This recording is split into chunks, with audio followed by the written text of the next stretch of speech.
this is my review of JoJo's Bizarre Adventure.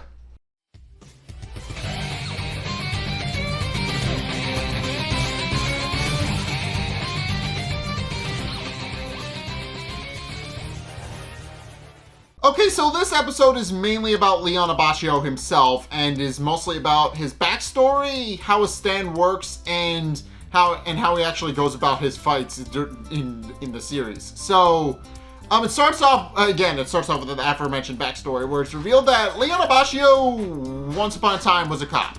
So yeah, the story does kind of explain how he actually wound up working for Bruno,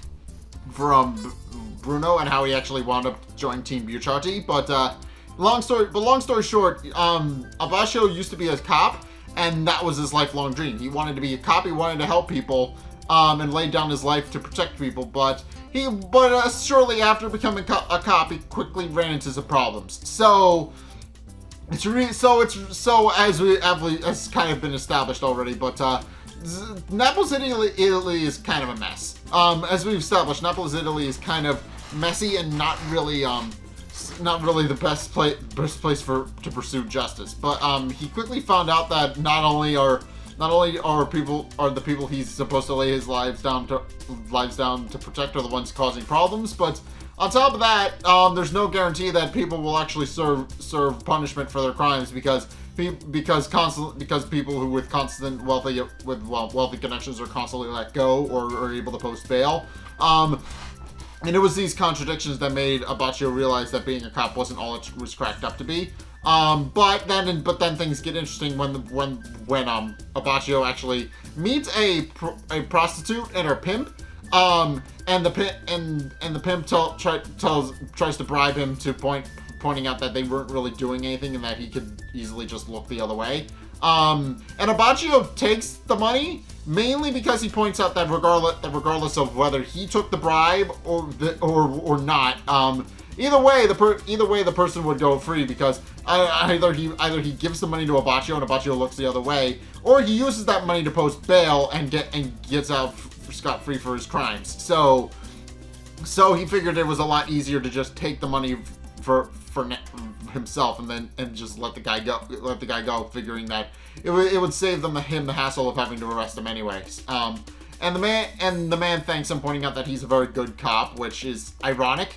But then things take a turn for the worse when Abbacchio later gets a call alongside his partner about a robbery that was in progress. And Abbacchio and his partner break into the place, only to discover that the man robbing the store is the same man that paid off Abbacchio to not arrest him. And to make matters worse, the man killed the store owner. So yeah, because of Abbacchio's actions, a man died, and now it's entirely his fault. And Abbacchio is kind of sent reeling from this since he knows it's his fault.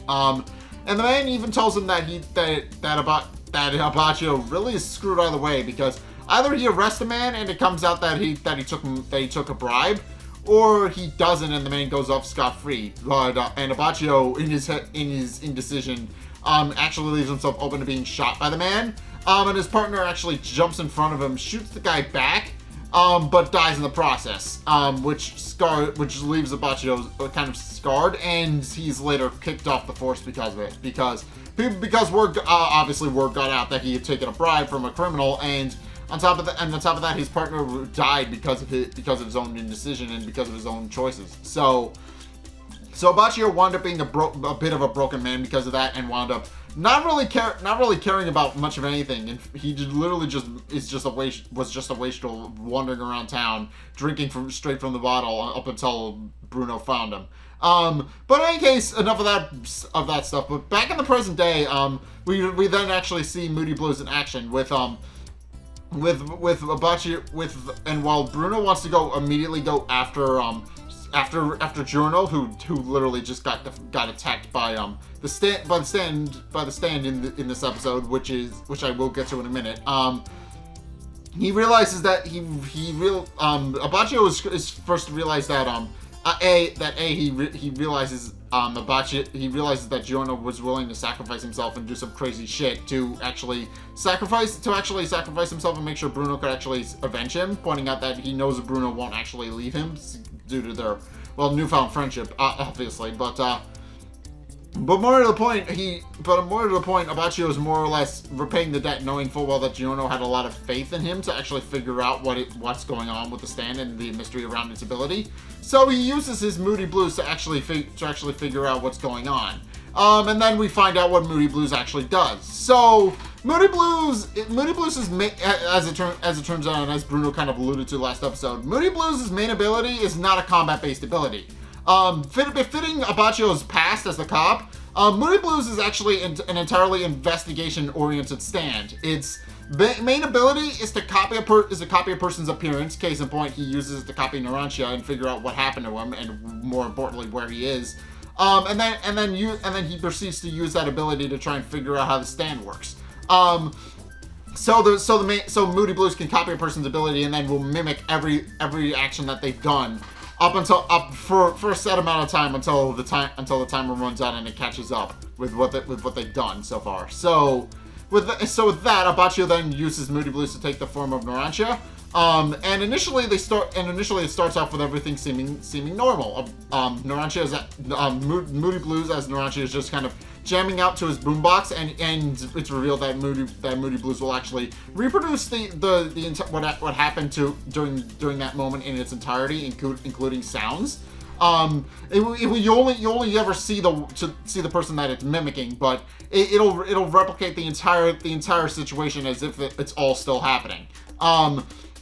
So it kind of flashes back to the fact that Narancia was listening to music before he was attacked, but Abbacchio points out that that's not really important since it was after this moment that they actually got attacked. So Bruno asks Abbacchio to actually accelerate time, to actually speed up his ability a little bit so that they can actually figure out the exact moment where Narancia was attacked. So Abbacchio does this and fast forwards to the point where Bruno is actually telling the entire team about how they're going to go find Polpo's fortune. And more to the point, shows the exact moment where Narancia was attacked, and they finally figure out what the ability actually does. So through Moody Blues, we actually see Narancia getting attacked by the enemies, by Mario Zucchero's stand. He gets pierced by something in a wound similar to the one that Giorno developed before disappearing. And Moody Blues then proceeds to deflate and go inside the pipe on the deck, which Abbacchio then stops midway so they can actually examine what the ability is and what it does.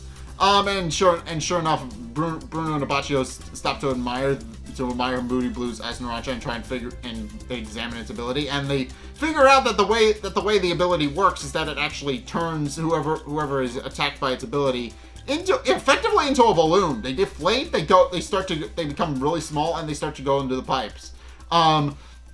Which Abbacchio points out is likely why they haven't found any of their friends yet, and based on the fact that the fly is still going around, they know that the people are still alive. So they know that wherever they are, they're being kept alive and are likely going to be held hostage later. So that Bruno will have to be forced to actually unveil the information about where Polpo's fortune is. So they then proceed to follow Moody Blues through the pipeline, with Abbacchio actually using his ability. Although Bruno points out that while Moody Blues is actually active using its ability, it can't actually fight back. It actually is completely defenseless while using its playback ability.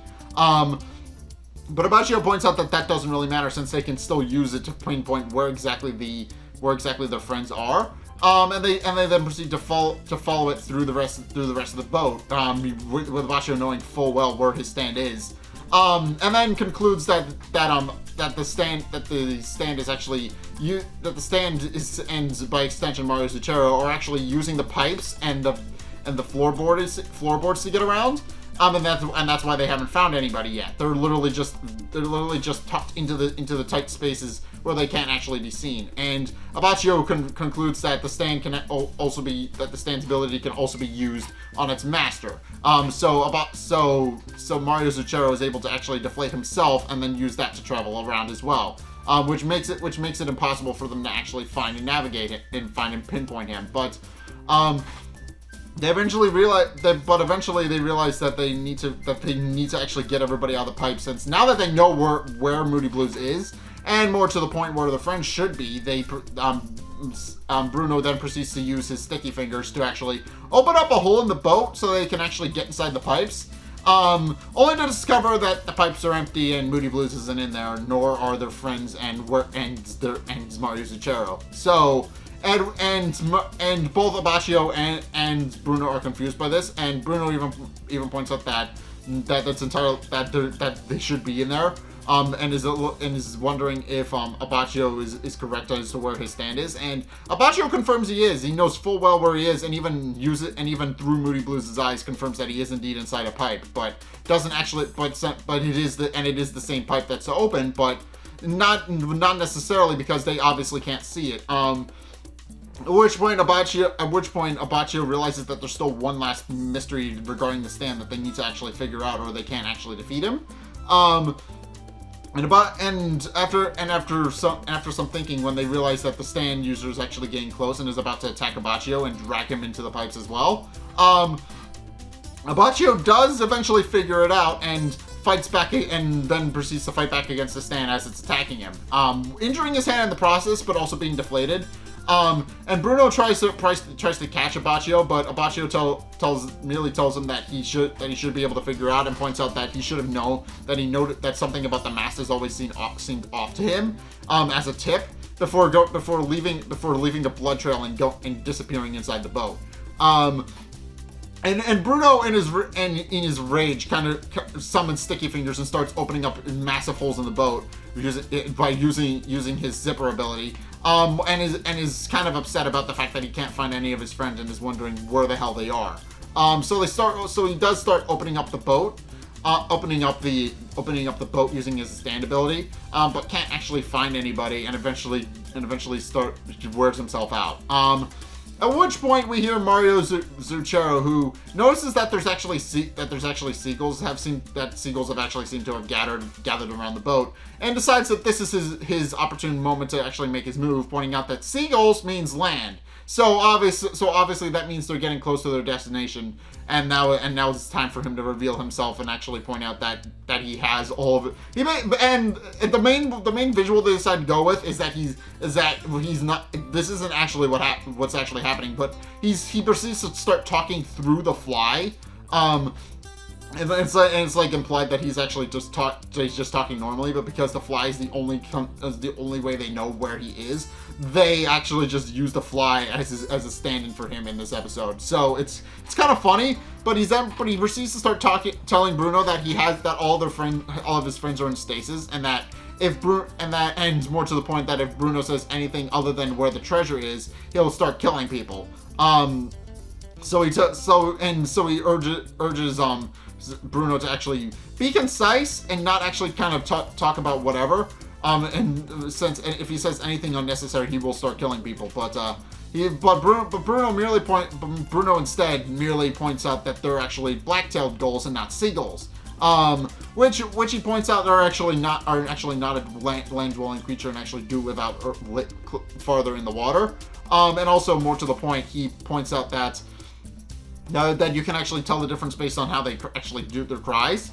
And this isn't what Mario Zucchero asked Bruno to do, so he then again threatens to actually start killing some people. But Bruno points out that he's welcome to try it if he wants, but obviously that's not going to work out for him. At which point the boat begins to capsize because Bruno had ripped massive holes in it. So at which point the reveal that was actually Bruno's plan, that he actually figured out what Abbacchio meant.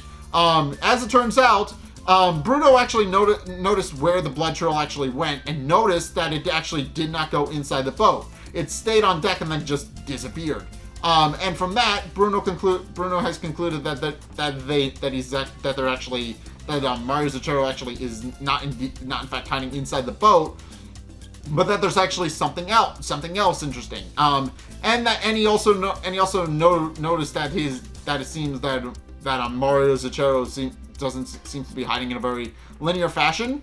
And points out that now that he's figured out how Mario Zucchero's ability works and what he's actually done, that he should probably come out of hiding before he drowns. And sure enough, he does eventually come out of hiding, at which point it's revealed what exactly Mario Zucchero actually did to hide from Bruno and his crew. As Bruno points out that he knew what boat he rented. He knew he rented a different boat than what was actually on the mast. And then it's revealed that the boat that they've actually been hiding on is actually Mario's boat. So as it turns out, Mario used his ability to actually layer the boat over top of Bruno's, and then proceed to hide inside the gap between the two boats. For that